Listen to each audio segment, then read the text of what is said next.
नमस्कार दोस्तों, 13 जनवरी साल 2012 शाम के 7:15 दुनिया का सबसे बड़ा इटालियन क्रूज जहाज अपने 7 दिन के यूरोपियन दौरे पर निकलता है। इस जहाज का नाम है कोस्टा कॉनकॉर्डिया और ये इतना बड़ा है कि ये ना सिर्फ ऐतिहासिक टाइटैनिक जहाज से साइज में बड़ा है बल्कि इसमें 2000 ज्यादा लोग बैठाने की कैपेसिटी है। इसलिए इसमें सफर कर रहे हैं 4252 लोग। एंटरटेनमेंट की बात करी जाए तो इस जहाज में क्या कुछ नहीं है। 4 बड़े बड़े स्विमिंग पूल्स, 5 रेस्टोरेंट्स, 13 अलग अलग बार्स, एक कसिनो, एक बास्केटबॉल कोर्ट, एक बहुत ही बड़ा फिटनेस सेंटर जिसमें एक जिम है, सोना है, टर्किश बाथ है, यहाँ तक कि एक F1 रेसिंग सिमुलेटर भी लगाया हुआ है इस क्रूज शिप के अंदर। इस जहाज की पहली डेस्टिनेशन है इटली का शहर सवोना, जहां पहुंचने में करीब 1 दिन का समय लगेगा। लेकिन जहाज को चले हुए करीब 2.5 घंटे ही हुए थे कि अचानक से सभी को एक बड़ी तेज भयंकर आवाज सुनाई देती है। इसके एकदम बाद पूरे जहाज में सारी लाइट्स बंद हो जाती हैं और जहाज एक तरफ टिल्ट होने लग जाता है। घड़ी में समय था 9:45। एक ऐसा समय जब कुछ लोग अपने कमरों में सो रहे थे तो कुछ लोग डिनर टेबल्स पर बैठकर खाना खा रहे थे। कुछ सोए हुए लोगों की नींद टूट जाती है और वो अपने केबिन से बाहर निकलकर देखते हैं कि हो क्या रहा है। इतने में डिनर टेबल पर बैठे लोगों की प्लेट्स साइड में टेबल से नीचे गिरने लग जाती हैं। पैसेंजर्स को इंटरकॉम के जरिए बताया जाता है कि जहाज में एक इलेक्ट्रिकल फेलियर हुआ है, लेकिन असल में बात तो यह थी कि शिप का पूरा इंजन ही फेल हो चुका था। जहाज के कैप्टन ये बात लोगों से छुपा कर रख रहे थे। थोड़ी देर बाद जहाज दूसरी तरफ टिल्ट करने लगता है। अब तक पैसेंजर्स समझ जाते हैं कि ये कोई आम इलेक्ट्रिकल फेलियर नहीं है। लोगों को लगता है कि कहीं ये टाइटैनिक जैसा हादसा तो नहीं हो रहा है। इत्तेफाक की बात है कि टाइटैनिक का हादसा इससे एग्जैक्टली 100 साल पहले 1912 में हुआ था और अब इस जहाज में जब इलेक्ट्रिकल फेलियर हुआ तो उस वक्त इसके डाइनिंग हॉल में टाइटैनिक का famous theme song my heart will go on बज रहा था। धीरे धीरे ये जहाज और टेढ़ा होने लगता है, राइट साइड की तरफ झुकने लगता है और नीचे वाले कमरों में पानी भरना शुरू हो जाता है। अब तक लोगों ने रियलाइज कर लिया था कि ये जहाज तो डूबने वाला है, लेकिन पैसेंजर्स को ढंग से क्यों नहीं बताया जा रहा? शिप के कैप्टन इतने चुप क्यों बैठे हैं?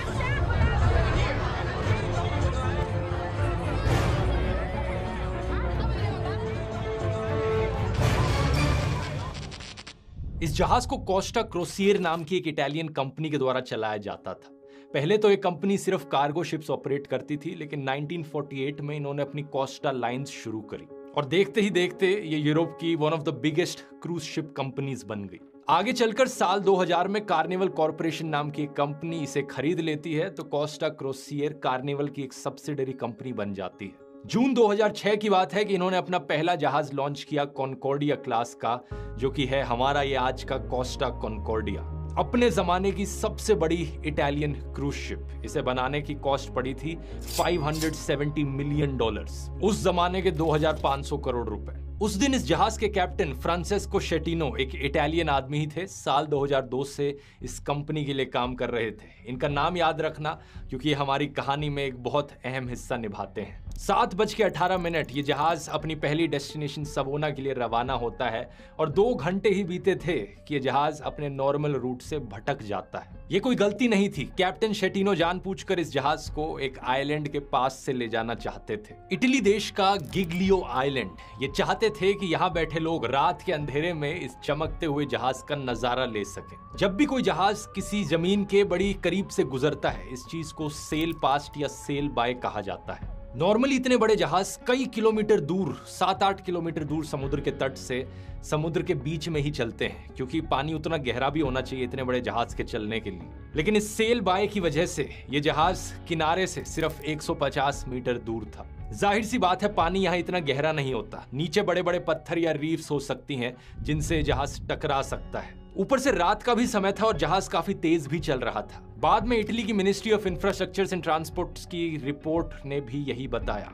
रात के समय में एक अनसेफ डिस्टेंस पर यह जहाज कुछ ज्यादा ही करीब चल रहा था किनारे के। एक सवाल यहाँ पर यह उठेगा कि ये कैप्टन ऐसा कर क्यों रहे थे? बात है कि ये कैप्टन शेटिनो एक समय पर सीनियर कैप्टन मारियो पालोम्बो नाम के एक आदमी के अंडर काम किया करते थे और ये मारियो भी गिग्लियो आइलैंड पर ही रहते थे। और जिस रात ये जहाज इस आइलैंड के बगल से गुजर रहा था, उस रात हमारे भाई साहब शेटिनो मारियो को कॉल करके कहते हैं कि क्योंकि हम इस आइलैंड के बगल से गुजर रहे हैं, हम आपके लिए सायरन बजा देंगे, हम आपको एक ट्रिब्यूट देना चाहते हैं। ये सुनकर मारियो बताते हैं कि मैं तो हूं ही नहीं इस आइलैंड पर इस वक्त, मैं तो इटली के किसी दूसरे शहर में हूं। इसी बातचीत में कॉल की लाइन कट हो जाती है। ये कॉल करी गई थी 9:40 पर और इसके कुछ ही मिनटों बाद वही भयानक सी आवाज आती है जिसकी मैंने वीडियो के शुरू में बात करी थी। जिसका डर था वही हुआ। ये जहाज पानी के अंदर मौजूद पत्थरों से जाकर टकरा गया। कॉनकॉर्डिया जहाज के हल को इस टकराव ने चीर कर रख दिया। लगभग 70 मीटर लंबा घाव इस जहाज के सेंसिटिव हिस्से पर पड़ गया। जिस जगह पर यह इंपैक्ट हुआ वो जगह आइलैंड के किनारे से 100 मीटर दूर भी नहीं थी। रात के अंधेरे में जहाज इतना आइलैंड के करीब पहुंच गया था। इसके एकदम बाद पानी जहाज के अंदर बड़ी तेजी से आने लगा। 26 साल के एंड्रिया कोरोलो जो कॉनकॉर्डिया जहाज के 3rd ऑफिसर थे, ये अपने केबिन में सो रहे थे जब ये घटना हुई। जब इनकी नींद खुलती है और जब ये अपने केबिन से बाहर निकलकर देखते हैं तो इन्हें दिखता है कि हॉलवे के अंदर पानी ऑलरेडी आ चुका है। ये तुरंत इंजन रूम की तरफ भागते हैं और वहां पहुंचते हैं तो इन्हें दिखता है कि वो दरवाजा तो खुल ही नहीं सकता।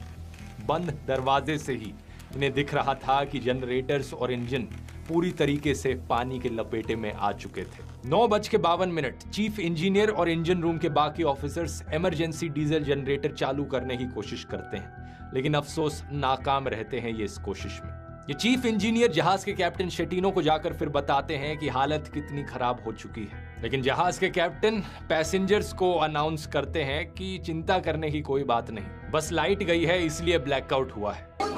A nome del nostro comandante, le chiediamo gentilmente di tornare alla vostra cabina o se desiderate essere in giro per il salone. Una volta che noi abbiamo finito di sistemare il problema che abbiamo, il problema elettrico del generatore, tutto sarà calma. इन अगले मिनटों में जहाज रुका नहीं था अपनी जगह पर, बल्कि आगे बढ़ते जा रहा था आइलैंड से दूर। 10 बजे के करीब कैप्टन शेटिनो को लगता है कि इस जहाज को वापस घुमा लेना चाहिए। अगर हम डूब गए तो बीच समुद्र के अंदर रहना ज्यादा खतरनाक होगा, आइलैंड के पास रहेंगे तो बेहतर है। जहाज एक यू टर्न लेता है और उसकी वजह से सीधा होने की जगह दूसरी तरफ टिल्ट करने लग जाता है। पहले लेफ्ट साइड की तरफ टिल्ट कर रहा था, अब राइट साइड की तरफ झुकने लग जाता है। इस जहाज के क्राइसिस कोऑर्डिनेटर रॉबर्टो फेरानी 2 बार कॉल करते हैं कैप्टन शेटिनो को, 10:05 पर और 10:07 पर। दूसरी कॉल में कैप्टन शेटिनो फाइनली मानते हैं कि जहाज में कुछ प्रॉब्लम्स हैं, लेकिन ये प्रॉब्लम्स अगर जल्दी एडमिट करी होती तो बेहतर रहता। सच्चाई से मुंह मोड़ लेना एक बहुत खतरनाक चीज बन सकती है, जैसा आप कहानी में आगे देखोगे, और यही चीज हम सबकी जिंदगी के लिए भी एप्लीकेबल है। आज के दिन चैट जीपीटी जैसे एआई टूल्स की वजह से करोड़ों लोगों की जॉब्स दुनिया भर में खतरे में हैं। लेटेस्ट स्टडीज दिखा रही हैं चैट जीपीटी एमबीए स्टूडेंट्स के कंपैरिजन में ज्यादा तेज और ज्यादा बेहतर तरीके से इनोवेटिव आइडियाज दे सकता है। ये law exams, business school exams बड़ी आसानी से पास कर सकता है। ऐसी खबरों को सुनकर या तो अब आप सच्चाई से मुंह मोड़ सकते हो या फिर रियलिटी को एक्सेप्ट करो। आने वाले टाइम में जो लोग अपनी जॉब्स और बिजनेसेस में इन एआई टूल्स का इस्तेमाल नहीं कर पाएंगे वो पीछे रह जाएंगे, और जो अभी से इनका इस्तेमाल करेंगे उन्हें एक बहुत बड़ा एडवांटेज मिलेगा। मैं खुद चैट जीपीटी का रोज इस्तेमाल करता हूं और इससे मेरी प्रोडक्टिविटी और एफिशिएंसी में एक जबरदस्त बूस्ट मिली है। और ताकि आप लोग भी इसका फायदा अभी से उठा पाए, मैंने आपके लिए बनाया है एक 4.5 घंटे का मास्टर चैट जीपीटी कोर्स पूरा हिंदी में। इस कोर्स में मैंने प्रैक्टिकल और एक्शनेबल एडवाइस दिया है कि कैसे आप अपनी नौकरी में, अपनी पढ़ाई में, अपने बिजनेस में चैट जीपीटी का इस्तेमाल करके अपनी प्रोडक्टिविटी और एफिशिएंसी नेक्स्ट लेवल पर ले जा सकते हैं। हजारों लोग इस कोर्स को ऑलरेडी ले चुके हैं और उन सबके रिव्यूज यहाँ पर आप स्क्रीन पर देख सकते हैं। ये सही मायनों में लाइफ चेंजिंग है। अगर आपने अभी तक कोर्स ज्वाइन नहीं किया है तो आप में से पहले 400 लोगों के लिए एक स्पेशल डिस्काउंट है 40% ऑफ का, अगर आप कूपन कोड CON40 इस्तेमाल करेंगे, CON40। कोर्स का लिंक नीचे डिस्क्रिप्शन में मिल जाएगा या फिर आप इस QR कोड को भी स्कैन कर सकते हैं। अब अपने वीडियो पर वापस आए तो कैप्टन शेटिनो अपनी गलती एडमिट जरूर कर लेते हैं, लेकिन उसके बाद वो एक और बेवकूफी करते हैं, अपनी गलतियों को कवर अप करने की कोशिश करते हैं कहकर कि ये जो लाइट गई है इसकी वजह से एक्सीडेंट हुआ है। उल्टा कहते हैं वो, एक्चुअली में एक्सीडेंट हुआ है, उसकी वजह से लाइट गई है। इसी बीच कुछ पैसेंजर्स परेशान होकर लोकल पुलिस को कॉल करने की कोशिश करते हैं और 10:12 पर इटालियन कोस्ट गार्ड जहाज के कैप्टन को कॉल करती है। बताओ हमें चल क्या रहा है? पैसेंजर्स आपके जहाज के हमें कांटेक्ट कर रहे हैं। दूसरी तरफ से जहाज के कैप्टन कहते हैं कुछ नहीं हुआ, सिर्फ एक ब्लैकआउट हुआ है। आप लोग चिंता मत करो।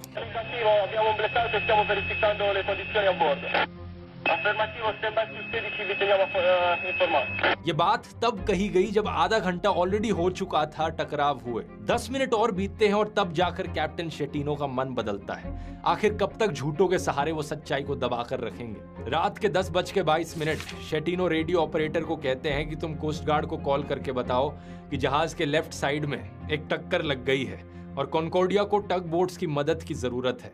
लोगों को लाइफ जैकेट्स हमने दे दिए हैं और सब लोग सेफ हैं। एक मिनट यहाँ पर बहुत जरूरी था क्योंकि जहाज धीरे धीरे और ज्यादा टिल्ट किए जा रहा था। फाइनली जाकर 10:33 एक जनरल इमरजेंसी अलार्म रेज किया जाता है और पैसेंजर्स को कहा जाता है कि वो इमरजेंसी असेंबली एरियाज में जाकर इकट्ठे हों और बाकी इंस्ट्रक्शंस का इंतजार करें।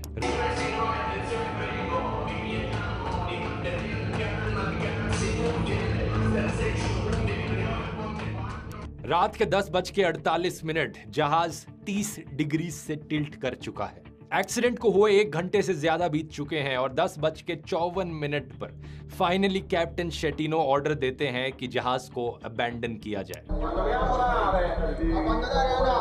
सोचकर देखो दोस्तों, 4200 से ज्यादा लोग इस जहाज पर फंसे हुए हैं और अब ये जहाज 30 डिग्री टिल्ट कर चुका है। नीचे के कई केबिन्स पानी के अंदर डूब चुके हैं और ऊपर के कई डेक्स में सामान इतना इधर उधर होकर गिरा है कि सब कुछ तहस नहस हो रखा है। इस पूरी सिचुएशन में कैप्टन ने बस एक अच्छा फैसला लिया था, यू टर्न लेने का। अब इस एक अच्छे फैसले के बल पर ही हमारे फेकू महाराज कैप्टन यहाँ पर क्रेडिट लेने की कोशिश कर रहे थे और चाह रहे थे कि लोग उन्हें हीरो की नजर से देखें इस एक फैसले की वजह से। ये बात सच है कि ये फैसला उनका अच्छा था, लेकिन बाकी सारे फैसले उनके बेवकूफी से भरे गलत डिसीजंस थे। ऊपर से वो एक के बाद एक झूठ बोले जा रहे थे और लोगों को गुमराह कर रहे थे इस डूबती नाव में। और आगे चलकर हमारे कैप्टन फिर कुछ ऐसा कर देते हैं जिसके बाद उनको सिर्फ लोगों की गालियां ही पड़ती हैं। जैसे ही उन्होंने जहाज छोड़ देने का संदेश दिया, कॉन्कॉर्डिया में बुरी तरीके से हड़बड़ी मच गई। कुछ लोग तो इस संदेश से पहले ही लाइफ बोट्स लेकर पानी में निकल चुके थे। बाकी कई लोग कॉन्फिडेंट थे कि उन्हें स्विमिंग आती है तो वो सीधा पानी में कूद गए। उन्हें दिख रहा था कि बगल में आइलैंड है तो वहां पर तैर कर चले गए। लेकिन कैप्टन के इस सिग्नल के बाद पूरी तरीके से केओस हो गया क्योंकि लोगों की भीड़ लाइफ बोट्स की तरफ भागने लगी। लोग धक्का मुक्की करने लगे पहले लाइफ बोट्स में जाने के लिए। एक अच्छी चीज ये हुई कि कैप्टन शेटिनो के बर्ताव से परेशान होकर कुछ क्रू मेंबर्स जहाज के ऑलरेडी रेबेल करने लग गए थे कैप्टन के अगेंस्ट। उनके ऑर्डर से 10-15 मिनट पहले ही पैसेंजर्स को अपने केबिन से बाहर निकालकर लाइफ बोट्स में बिठाने लग चुके थे। A steward came over to us because the key card wasn't working and told us, take your coat, take your life jacket. रात के अंधेरे में जहाज धीरे धीरे राइट साइड की तरफ गिरता जा रहा था। 40 डिग्रीज का टिल्ट, 50 डिग्रीज का टिल्ट। इस पॉइंट तक राइट साइड में जिन लोगों के केबिन्स थे उनका लेवल बिल्कुल पानी के लेवल पर आ चुका था, तो वो लोग तो बड़ी आसानी से पानी के अंदर कूद कर चल लिया आइलैंड की ओर। लेकिन मुसीबत उन लोगों के लिए थी जो जहाज की दूसरी ओर थे। इतने टेढ़े जहाज में कैसे वो रास्ता ढूंढे और बाहर की तरफ निकले। इस सब धक्का मुक्की के बीच एक इंडियन स्टाफ मेंबर भी वहां मौजूद थी, करनाथा रमेशाना, जो कॉन्कॉर्डिया की 11 मेंबर सिक्योरिटी स्टाफ की इकलौती महिला थी। वो बताती हैं कि कैसे लैंग्वेज बैरियर्स उभर कर सामने आने लगे। ज्यादातर पैसेंजर्स जो क्रूज शिप में बैठे थे वो एक्चुअली इटालियन ही थे और क्रू के बहुत सारे मेंबर्स इटालियन भाषा नहीं जानते थे। ऊपर से दिक्कत ये थी कि ज्यादातर क्रू मेंबर्स ऐसी इमरजेंसी सिचुएशन के लिए ट्रेन नहीं थे, वो सिर्फ सर्विस स्टाफ थे। इन सब मुसीबतों के बावजूद कुछ क्रू मेंबर्स ने यहाँ पर हीरो का काम किया। करनाथा ने पर्सनली एक ब्लाइंड औरत को लाइफ बोट में बिठाया। बाकी 2 लोग ने व्हील चेयर्स पर बैठे पैसेंजर्स को अपने कंधों पर उठाकर लाइफ बोट्स में बिठाया। उस रात जहाज पर एक और इंडियन क्रू मेंबर मौजूद थे, रसेल रोबेलो, जो कि एक वेटर के तौर पर काम कर रहे थे। कैप्टन शेटिनो के ऑर्डर के आने से पहले ही वो पैसेंजर्स की मदद कर रहे थे लाइफ बोट्स पर बैठने में। वो आखिरी दम तक फंसे हुए लोगों की मदद करते रहे जैसे जहाज डूबता रहा। लेकिन अनफॉर्चुनेटली रसेल उन लोगों में से थे जो अपनी खुद की जान नहीं बचा पाए इस इवैक्यूएशन के दौरान। हम एग्जैक्टली तो नहीं जानते कि इनके साथ क्या हुआ, लेकिन पैसेंजर्स की मदद करते समय इनकी डूबकर मौत हुई, इतना हम जरूर जानते हैं। Indian waiter Russell Robello is said to have died after giving up his own life jacket to save one passenger and helping others into lifeboats. दूसरी तरफ कैप्टन शेटिनो जैसे लोग थे जो पैसेंजर्स की मदद करने की जगह बहुत ही जल्दी जहाज छोड़कर भाग गए आइलैंड की ओर। Italian cruise ship captain who apparently ran for a lifeboat and got off the wreck while his crew and passengers were still on board fighting for their lives. सही सुना आपने, वही कैप्टन जिन्होंने पहले झूठ बोल के कवर अप किया, 1 घंटा लगा दिया पैसेंजर्स को सच बताने में, और जैसे ही इन्होंने अपना ऑर्डर दिया उसके कुछ ही मिनट बाद रात के 11:19 पर ये पहले क्रू मेंबर्स में से थे जो जहाज छोड़कर भागे। गिग्लियो आइलैंड अपने आप में एक गांव की तरह है, ज्यादा लोग वहां रहते नहीं है, सिर्फ 700 लोगों की पॉपुलेशन है इस आइलैंड पर। लेकिन उस रात जब हादसा हुआ, कुछ लोगों ने अपने घरों से बाहर निकलकर जरूर देखा कि क्या हो रहा था। इस आइलैंड के डेप्यूटी मेयर मारियो पेलेग्रिनी को जैसे ही पता चला कि यहाँ एक जहाज डूब रहा था, ये खुद एक सिविलियन बनकर इस जहाज के पास गए लोगों की मदद करने के लिए। 1 मिनट बिना सोचे ये लाइफ बोट में कूदे और पानी में गए लोगों की मदद करने के लिए। इन्होंने कहा जब जहाज पूरी तरीके से राइट साइड की ओर गिर चुका था, कुएं से बनने लगे थे जहाज के अंदर पानी के, जिनमें लोग फंसे हुए थे। वो एक रस्सी का इंतजाम करते हैं और उस रस्सी की मदद से कुएं में फंसे हुए लोगों को निकाल कर उनकी जान बचाते हैं। इस अर्ली स्टेज ऑफ इवैक्यूएशन में करीब 2500 से 3300 लोग सेफली आइलैंड पर पहुंच चुके थे। 11:38 करीब 400 लोग अभी भी जहाज में फंसे हुए थे। इटालियन कोस्ट गार्ड के हेलीकॉप्टर्स और फायर एंड रेस्क्यू सर्विस की नाव भी अब लोगों की मदद करने के लिए पहुंच चुकी थी। कुछ 100 लोगों को ये पानी के अंदर से बचाते हैं, लेकिन ये नहीं जानते थे कि कितने और लोग जहाज के अंदर अभी भी फंसे हुए पड़े हैं। रात के 12:42 कोस्ट गार्ड के कमांडर कैप्टन ग्रेगोरियो दे फैल्को कैप्टन शेटिनो को कॉल लगाते हैं, और इस कॉल की एक्चुअल रिकॉर्डिंग भी हमारे पास अवेलेबल है। सुनिए। Io sono De Falco da Livorno, parlo col comandante? Sì, buonasera, comandante Di Falco. Mi dica il suo nome, per favore. Il comandante Schettino, comandante. Schettino? Sì. Ascolti Schettino. ये शेटिनो से सीधा गुस्से में कहते हैं, तुम कैप्टन हो, तुम्हें जहाज पे वापस जाना चाहिए। मैं तुम्हें ऑर्डर करता हूँ, वापस जाओ और बताओ कि कौन कौन पैसेंजर्स बचे हैं। Lei quella piscaccina la percorre in senso inverso, sale sulla nave e mi dice quante persone e che cosa hanno a bordo. Chiaro?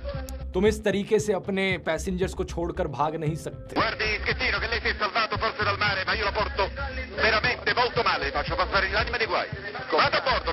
शेटिनो बहाने देने लगते हैं कि प्लीज मैं वापस नहीं जा सकता, मैं वापस नहीं जा सकता। Sto andando perché ci sta l'altra lancia che si è fermata. Lei vada a bordo, è un ordine. Lei non deve fare altre valutazioni, lei ha dichiarato l'abbandono nave. इस सब के बाद भी कैप्टन शेटिनो वापस नहीं जाते। यही कारण कि शेटिनो को बाद में लोग कैप्टन कावर्ड या कैप्टन कायर करके पुकारने लगे। एक तरफ इस जहाज के कुछ जाबाज क्रू मेंबर्स और इटालियन कोस्ट गार्ड की टीम रात भर मदद करते रहे लोगों की। शेटिनो दूर बैठे नजारा देखते रहे। अगली सुबह जब सूरज निकलता है और इस जहाज पर रोशनी पड़ती है, तब जाकर लोगों को एहसास होता है कि एक्चुअली में ये कितना बड़ा हादसा हुआ है। इन फोटोज को देखिए जो सुबह के समय ली गई। एग्जैक्टली जहां पर यह टकराव हुआ था उस हिस्से को भी देख सकते हैं कि कितना बड़ा यह टकराव था। सुबह तक ज्यादातर लोग रेस्क्यू किए जा चुके थे। 3 लोगों की मौत कंफर्म हो चुकी थी, लेकिन कुछ लोग अभी भी फंसे हुए थे जहाज के अंदर। इस बीच गिग्लियो में रहने वाले सभी लोगों को पता चल चुका था इस हादसे के बारे में, और बहुत से लोकल लोग मदद करने निकले। 700 लोग आइलैंड पर रहने वाले, लेकिन 4000 लोग जो जहाज में थे, इन लोगों ने अपने घर के दरवाजे खोले ताकि इन्हें शेल्टर प्रोवाइड करी जा सके। एलिजाबेथ नानी जो गिग्लियो टूरिस्ट इंफॉर्मेशन में काम करती थी, उन्होंने बताया कि सारे सर्वाइवर्स शॉक में थे। कुछ लोग हाइपोथर्मिया का शिकार बने हुए थे क्योंकि पानी बहुत ठंडा था, लेकिन सब लोग बड़े डेस्परेट थे, अपने फैमिली मेंबर्स और दोस्तों को ढूंढने की कोशिश कर रहे थे। इस आइलैंड के गांव पर मौजूद स्कूल, चर्चेस और कैंटीन्स जैसी जगहों को खोल दिया गया ताकि सर्वाइवर्स को सर पर एक छत मिल सके। ब्लैंकेट्स और ड्राई कपड़े भी दिए गए इन लोगों को। लेकिन दूसरी तरफ जो रेस्क्यू ऑपरेशन चल रहा था वो अगले 2 से 2.5 हफ्तों तक चलने वाला था। Italian navy, coast guard, fire and rescue service सबको इन्वॉल्व होना पड़ा। रेस्क्यू डाइवर्स की भी जरूरत पड़ी क्योंकि जो अभी भी फंसे हुए लोग थे वो अपना दरवाजा नहीं खोल पा रहे थे केबिन्स का। पानी का प्रेशर दूसरी तरफ से इतना था कि वो केबिन के अंदर ही बंद रह गए थे। 14 जनवरी को एक साउथ कोरियन कपल को रेस्क्यू किया जाता है जो अपने केबिन के अंदर ही बंद थे इस तरीके से। ज्यादातर लोग जो मारे गए इस हादसे में वो इसी वजह से मारे गए, अपने केबिन के अंदर बंद रहकर, पानी के अंदर डूबकर। अगर उन्हें टाइम पर इन्फॉर्म किया जाता तो उनकी भी जानें बचाई जा सकती थी। कुल मिलाकर 32 लोगों की मौत हुई इस पूरे हादसे में। अगली प्रॉब्लम थी इस डूबे हुए जहाज से तेल निकालना और पूरे जहाज को वापस रेस्क्यू करना ताकि ये यहीं ना पड़ा रहे। इंजीनियर्स ने जब इस जहाज को एनालाइज किया तो इसे कंस्ट्रक्टिव टोटल लॉस डिक्लेयर कर दिया गया। इसका मतलब कि इसे बचाने का कोई चांस नहीं था, इस जहाज को दोबारा इस्तेमाल नहीं किया जा सकता। इकलौता ऑप्शन था कि अब इसे डिसअसेंबल किया जाए और इसके स्क्रैप मेटल को बेच दिया जाए। सबसे पहले जहाज के अंदर करीब 19 लाख लीटर फ्यूल मौजूद था। ये फुली लोडेड शिप थी, जस्ट इसने चलना शुरू किया था, इसलिए फ्यूल पूरा भरा हुआ था। फ्यूल निकालने के लिए जहाज के अराउंड एक ऑयल बैरियर बनाया गया और 12 फरवरी 2012 को जाकर ऑयल रिमूवल करना शुरू किया गया। क्योंकि ये सर्दियों का समय था, एक और प्रॉब्लम ये थी कि काफी सारा फ्यूल सेमी सॉलिड स्टेट में बन चुका था, तो उसे रीहीट करने की भी जरूरत पड़ी थी उसे बाहर निकालने से पहले। तो हीट करने के बाद एक दूसरी टैंकर शिप का इस्तेमाल किया गया और पंप के जरिए सारे तेल को इधर से उधर ट्रांसफर किया गया। ये करने में 1 महीने से ज्यादा का समय लगा। 24 मार्च तक ये प्रोसेस चलता रहा। अब अगली चीज, पूरे जहाज को यहाँ से खड़ा करके वापस लेकर जाना, ये अपने आप में एक इंजीनियरिंग प्रोजेक्ट था। एक स्टील स्ट्रक्चर बनाया गया पानी के अंदर जहां पर इस जहाज को सीधा किया जा सके। इस पर काम शुरू हुआ 1 साल बाद, अप्रैल 2013 में जाकर। इसके बाद जहाज के ऊपर वाली साइड पर बड़े बड़े बक्से लगाए गए। इन बक्सों में पानी भरा गया जिससे कि वजन आ सके इनमें, और रस्सियों का और केबल्स का इस्तेमाल करके इन बक्सों को खींचा गया ताकि इन्हें वेट्स की तरह इस्तेमाल किया जा सके। इन वाटर टाइट बक्सों को केसन करके बुलाया जाता है। टोटल में 15 ऐसे केसन्स लगाए गए। 16 सितंबर 2013 एक्चुअल प्रोसेस शुरू हुआ कॉन्कोर्डिया को सीधा करने का। 19 घंटे लग गए करने में। आप देख सकते हैं कि कैसे ये किया गया, पुलिंग मशीन, स्टील स्ट्रक्चर और केसन्स का इस्तेमाल करके। इसके बाद अगली स्टेप थी इस जहाज को पानी पर तैराना। इसके लिए और बक्सों का इस्तेमाल किया गया, दूसरी तरफ भी केसन्स लगाए गए और इसके बाद उन केसन्स से पानी निकाल दिया गया जिससे कि फ्लोट करने लगे वो। और जैसे जैसे वो केसन्स फ्लोट करने लगे, पूरा जहाज भी उनके साथ फ्लोट करने लगा। A sound usually used to warn, bled out to shout success.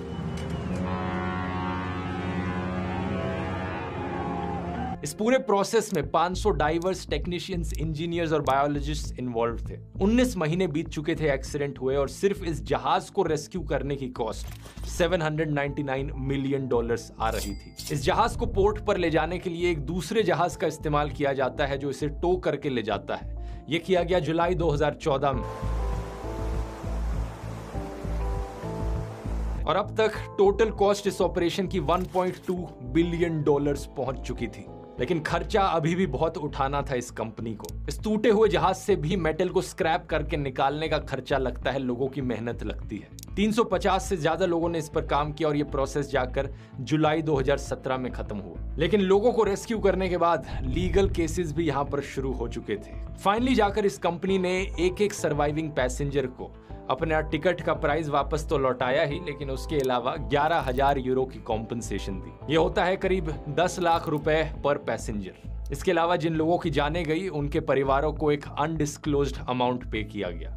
Total cost इस डिजास्टर की इस कंपनी को पड़ी $2 बिलियन।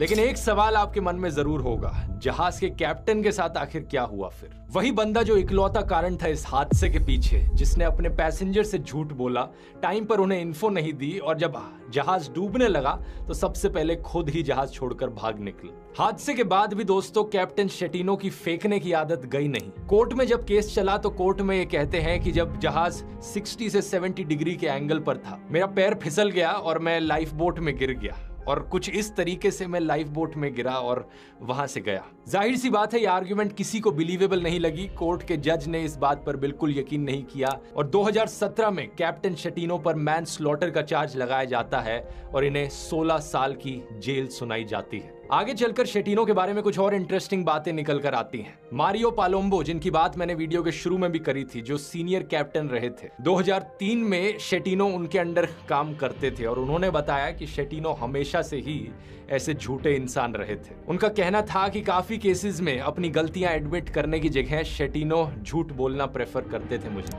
उस रात चांस की बात थी कि कॉन्कोर्डिया के जहाज में एक और जहाज के कैप्टन मौजूद थे, रोबर्टो बोसियो। कोस्टा सेरेना जहाज के कैप्टन थे लेकिन उस रात कॉन्कोर्डियो में ही थे। लेकिन शेटिनो की तरह ये जहाज छोड़कर भागे नहीं थे, आखिर तक लोगों की मदद करते रहे थे और इनफैक्ट शेटिनो के ऑफिशियल सिग्नल आने से पहले भी ये लोगों को इवैक्यूएट करना शुरू कर चुके थे। बाद में इनका ये कहना था, only a disgraceful man would have left all those passengers on board. मेरी जिंदगी का ये सबसे खराब एक्सपीरियंस था, एक ट्रेजेडी थी जो हमेशा मेरे साथ रहेगी। मुझे हीरो मत बुलाओ, मैंने तो बस अपनी ड्यूटी करी, एक कैप्टन की जो ड्यूटी होती है। एक्चुअली में एक इंसान की भी यही ड्यूटी होनी चाहिए। कैप्टन को छोड़कर 5 और लोगों को अरेस्ट किया जाता है, स्पेशली जो हाई रैंक ऑफिसर्स थे उस रात जहाज में। लेकिन इन सब को महज 2 साल की ही सजा सुनाई जाती है, क्योंकि सबसे बड़ी गलती यहाँ पर कैप्टन शेटिनो की ही थी। आज इस हादसे से करीब 11 साल बाद शेटिनो अपनी जेल में सजा काट रहे हैं, और इस पूरी कहानी से अगर कोई सीख मिलती है तो वो ये, कभी भी अपने जहाज की कप्तानी एक फेकू कायर आदमी को मत देना जो अपनी गलतियां एडमिट करना ना जानता हो। ऐसे लीडर्स जो अपनी गलतियां कभी नहीं मानते और झूठ बोलते हैं अपनी गलतियों को छुपाने के लिए, वो बेहद खतरनाक हो सकते हैं। ये वीडियो पसंद आया तो ये वाला वीडियो भी आपको जरूर पसंद आएगा। एक और ऐसे हादसे की कहानी जो एक हवाई जहाज में हुआ, लेकिन जहां पर लोगों ने बहुत ही बहादुरी दिखाई। यहां क्लिक करके देख सकते हैं एंडीज का डिजास्टर। बहुत बहुत धन्यवाद।